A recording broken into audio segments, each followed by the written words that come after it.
গতকালকে সেই নুরা পাগলার মাজারে হামলা করে মাজার ভাঙচুর করেছেন, কবর থেকে লাশটা তুলে নিয়ে যায় রাস্তার ভিতরে আগুন দিয়ে লাশটাকে পুড়িয়ে ফেলেছে। জোরে বলেন নাউজুবিল্লাহ। আবেগ থাকা ভালো, কিন্তু কিছু কিছু আবেগ আমাদেরকে ধ্বংস করে দেয়। কথা বলেন ঠিক কিনা?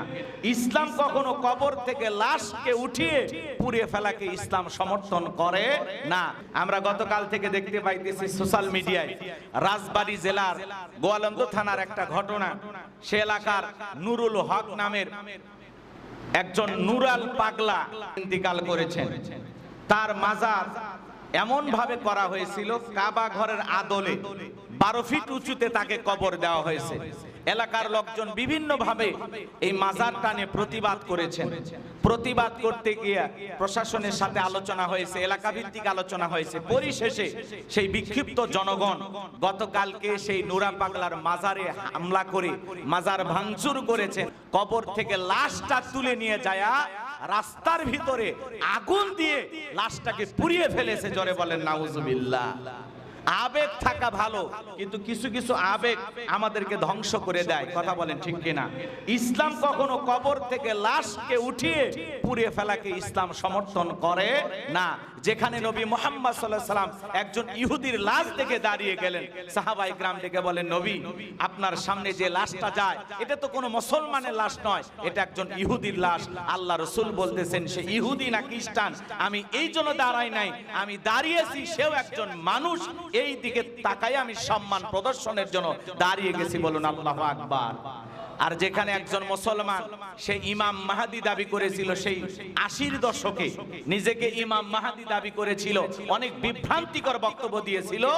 এই নুরাল পাগলা, যেই পীরের নাম কি বললাম, এই নুরাল পাগলা নামের সেই রাজবাড়ির পীর ইমাম মাহদি দাবি করেছিল। অনেক আগের ইতিহাস, সে মারা গেছে, কবরে গেছে। মাজার নিয়ে আপনাদের দ্বন্দ্ব থাকবে, কারণ মাজারের চতুর সাইডটা 12 ফিট উঁচু করে কাবা ঘরের মতো ওই রকম রং করে সাজানো হয়েছে, দেখে মনে হয় এটা কাবা ঘর। এই যে অতিরঞ্জিত কবর পূজা, মাজার পূজা, এটা নিয়ে আপনাদের দ্বন্দ্ব থাকবে, বাড়াবাড়ি থাকবে, এটা নিয়ে আলোচনা হবে। সুস্থভাবে এটা নিয়ন্ত্রণ করতে হবে, এলাকা ভিত্তিক পরামর্শ করে কি সমাধান করা যায় সুন্দর একটা ব্যবস্থা করতে হবে। কিন্তু কবর থেকে লাশকে উঠিয়া রাস্তার উপরে সেই লাশ পোড়ায়া দিবেন, এটা ইসলাম সমর্থন করে না। এটা যারা করেছে নিঃসন্দেহে তাদের তওবা করা উচিত। কথা বলেন ঠিক কিনা? কারণ অতিরঞ্জিত কোনো কিছু করা যাবে না। এমনিতেই বাংলাদেশের অবস্থা খুব একটা ভালো না। এই চলমান ইস্যুকে কেন্দ্র করে কবর থেকে লাশ পুড়িয়েছেন, বহির্বিশ্বে কি বার্তা দেবে? বহির্বিশ্বে কি বার্তা দেবে যে বাংলাদেশের মুসলমানেরা দেখেন তারা জঙ্গি হয়ে গেছে, কবর থেকে মৃত মানুষের লাশ পুড়ায় দিতেছে। বহির্বিশ্বে আমাদের বদনাম ছড়াবে। এটাকে বিভিন্ন ধরনের মানুষ এটাকে ইস্যু তৈরি করে এদেশে নতুন ভাবে ষড়যন্ত্র শুরু হতে পারে। এই জন্য সব জায়গায় গা ভাসাইলে চলবে না, আবেগ দিয়ে ইসলাম চলে না, বিবেক দিয়ে কাজ করতে হবে।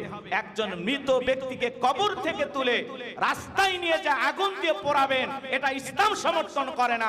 কারণ অতি আবেগ, আপনাকে কে অধিকার দিল একটা লাশ পুরানো? হতে পারে সে মুশরিক, হতে পারে সে বেঈমান, যে অবস্থায় সে ইন্তিকাল করুক না কেন, আপনি লাশ পোড়ানোর অধিকার রাখেন না।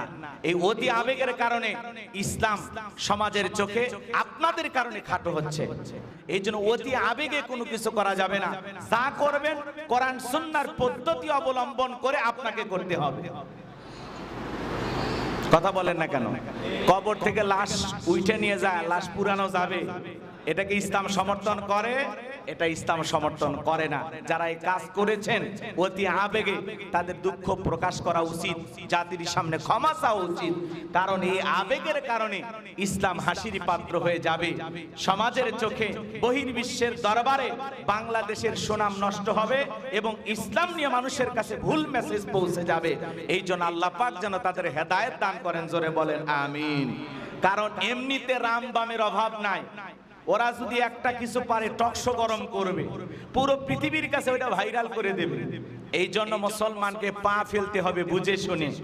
আবেগের ঠেলায় কবর থেকে লাশ তুলবা, মাজার ভেঙে দিছো ঠিক আছে, কাবার আদলে মাজার তৈরি হয়েছে, মাজার ভেঙে দিয়েছো ঠিক আছে, 12 ফিট করে কবর বানাইছে, ইসলাম সমর্থন করে না, এটার বিরোধিতা করেছো ঠিক আছে, কিন্তু কবর থেকে লাশ তুলে আপনি পোড়ায় দিবেন, এটা বাংলাদেশের মুসলমান সমর্থন করতে পারে না, ইসলামও সমর্থন করতে পারে না। এই কাজগুলো থেকে আমাদের বেরিয়ে আসা দরকার। আল্লাহ যেন আমাদের হেদায়েত দান করেন। একটু জোরে বলেন আমিন, আর একটু জোরে বলেন আমিন। সম্মানিত হাজিরিন, আমি যে কথা বলতে চাচ্ছিলাম, আল্লাহ রাব্বুল আলামিন এই পৃথিবীর জমিনে বিশ্ব নবীকে আদর্শ হিসাবে প্রেরণ করেছেন। শিশুকাল থেকে নবীজি কেমন ছিলেন, কেমন সোনার মানুষ ছিলেন বলতে গেলে লম্বা আলোচনা হবে, ওই দিকে যাবার সুযোগ নাই। নবীজি শিশুকালে 6 বছর বয়সে মাকে হারিয়েছেন, 8 বছর বয়সে দাদাকে হারিয়েছেন। দাদা ইন্তিকালের পূর্বে তার কলিজার টুকরা সন্তান আবু তালেবকে ডেকে বলে, বাবা শোনো, এতিম ভাতিজার দায়িত্ব আজ থেকে তোমাকে দিলাম। 82 বছর বয়সে আব্দুল মুত্তালিব ইন্তিকাল করলেন। চাচা আবু তালেবের ঘরে বিশ্ব নবী যখন লালন পালন হতে লাগলেন, নবীজির বয়স যখন 12 বছর, ব্যবসায়ী কাফেলার সাথে বিশ্ব নবী সিরিয়ার দিকে রওনা করেছিলেন। পথের মধ্যে জিরজিস নামের একজন খ্রিস্টান পাদ্রীর সাথে দেখা হয়ে গেল।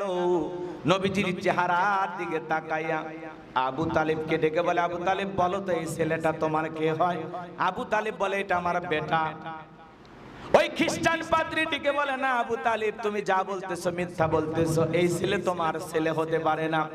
বলতেছে, এটা আমার ছেলে না, এটা আমার ভাতিজা। বলে, হ্যাঁ, কারণ আমি যতটুকু জানি এই ছেলের মা বাবা দুনিয়াতে বেঁচে থাকার কথা নয়। ও আবু তালিব, যত দ্রুত পারো এই সন্তানটাকে তোমাদের কাফেলা থেকে মক্কায় পাঠায়া দাও, কারণ খ্রিস্টান ইহুদিরা যদি খবর পায় এই সন্তানের বিপদ হতে পারে, এমনকি তারা তাকে হত্যাও করতে পারে, কারণ এই সন্তান হবে আগামীর পয়গাম্বার, এই সন্তান হবে বিশ্ব জাহানের নেতা। আল্লাহু আকবার। খ্রিস্টান পাদ্রীর মুখে এই কথা শোনার পরে আবু তালিব 3 জন ব্যক্তির সাথে বিশ্বনবী মুহাম্মদ রাসূলুল্লাহ সাল্লাল্লাহু আলাইহি সাল্লামকে মক্কায় পাঠিয়ে দিলেন। এইভাবে বিশ্বনবী ব্যবসায়িক কাফিলার সাথে জড়িয়ে গেলেন 12 বছর বয়স থেকে। কয় বছর? 12 বছর বয়স থেকে। এরপরে বিশ্বনবী এক এক করে ব্যবসায়িক কাজে নিয়োজিত হলেন। বিভিন্ন কাফেলার দায়িত্ব নিয়ে ব্যবসা করার জন্য বিভিন্ন অঞ্চলে যেতে লাগলেন। নবীজি যেই কাফেলার সঙ্গে যায়, যেই মাল, যে আসবাবপত্র বিক্রি হওয়ার কথা 3 মাস সময়, নবীজি ওই কাফেলার সাথে গেলে সেই মালামাল বিক্রি করতে 1-1.5 মাসের মধ্যে সব বিক্রি হয়ে যায়। দ্বিগুণ পরিমাণে লাভ নিয়ে, মুনাফা নিয়ে তারা আবারও ফিরে আসে। বলুন মারহাবা। এই সুনাম সুখ্যাতি যখন চতুর্দিকে ছড়িয়ে পড়ল, আম্মাজান খাদিজাতুল কুবরা রাদিয়াল্লাহু তাআলা আনহা তিনি তখন তার ব্যবসায়িক কাফেলার দায়িত্ব মুহাম্মদ সাল্লাল্লাহু আলাইহি সাল্লামকে দিলেন। আল্লাহু আকবার বলেন। নবীজি এই যে ব্যবসায়িক কাফেলার দায়িত্ব পাওয়ার পরে ব্যবসায়িক কাফেলা নিয়ে 2 মাসের মালামাল 1 মাসেই বিক্রি করে যখন ফেরত আসলেন, নবীজির আমানতদারিতা দেখে, নবীজির নম্রতা ভদ্রতা দেখে খাদিজা নবীজির প্রতি দুর্বল হয়ে গেলেন। তার বান্ধবী নাফিসার কাছে মনের কথাগুলো খুলে বলতে লাগলেন এবং নাফিসার মাধ্যমে বিশ্বনবীর কাছে বিবাহের প্রস্তাব দিলেন। নবীজির কাছে যখন খাদিজার বিবাহের প্রস্তাব আসলো, নবীজির চেহারাটা লজ্জায় লাল হয়ে গেল। বলতেছে, আমি তো আমার বিবাহের প্রস্তাবের ক্ষেত্রে আমাকে বললে হবে না, আমার একজন অভিভাবক আছে, আমার চাচা, আমার চাচা যেই সিদ্ধান্ত নেবে সেই সিদ্ধান্ত আমি মেনে নেব। এইবার খাদিজা কিছু লোকের মাধ্যমে বিশ্বনবীর চাচার কাছে প্রস্তাব পাঠাইলেন। অবশেষে তার চাচাও রাজি হয়ে গেলেন। বিশ্বনবী মক্কার শ্রেষ্ঠ ধনী আম্মাজান খাদিজাতুল কুবরা রাদিয়াল্লাহু তাআলার সাথে বিবাহ সম্পন্ন হওয়ার পরে মক্কার কাফের বেঈমানরা কানাঘোষা করতে লাগলো যে এতিম পোলা মুহাম্মদকে খাদিজার মতো মক্কার শ্রেষ্ঠ ধনী সে বিবাহ করলো। কত সম্ভ্রান্ত নামি দামি ফ্যামিলি থেকে তার কাছে বিবাহের প্রস্তাব গিয়েছিল, কিন্তু আম্মাজান খাদিজা কারো প্রস্তাবে রাজি হয় না।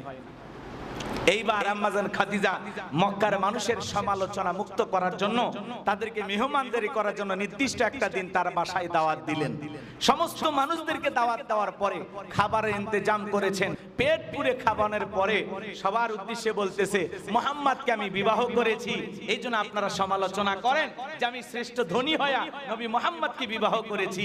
এইবার মক্কাবাসী শুনে নাও, আমি সমস্ত মক্কাবাসীকে সাক্ষী রেখে বলতেছি, আজ থেকে আমার যত সম্পদ আছে সব আমি মুহাম্মদকে দিয়ে দিলাম। বলুন আল্লাহু আকবার। এখন বলো, আমার কাছে আর কিছু আছে? আর মুহাম্মাদের বয়সের তুলনায় আমার বয়স কত? এইবার তোমরা বলো তো, এই দিক দিয়ে আমি জিতছি না ঠকছি? চেহারার দিক দিয়ে বলো তো, মুহাম্মাদকে বিবাহ করে আমি জিতছি না ঠকছি? সব দিকে মক্কার বাসীরা বলতেছে সব দিক দিয়ে তুমি জিতে গেছো। সুবহানাল্লাহ বলেন।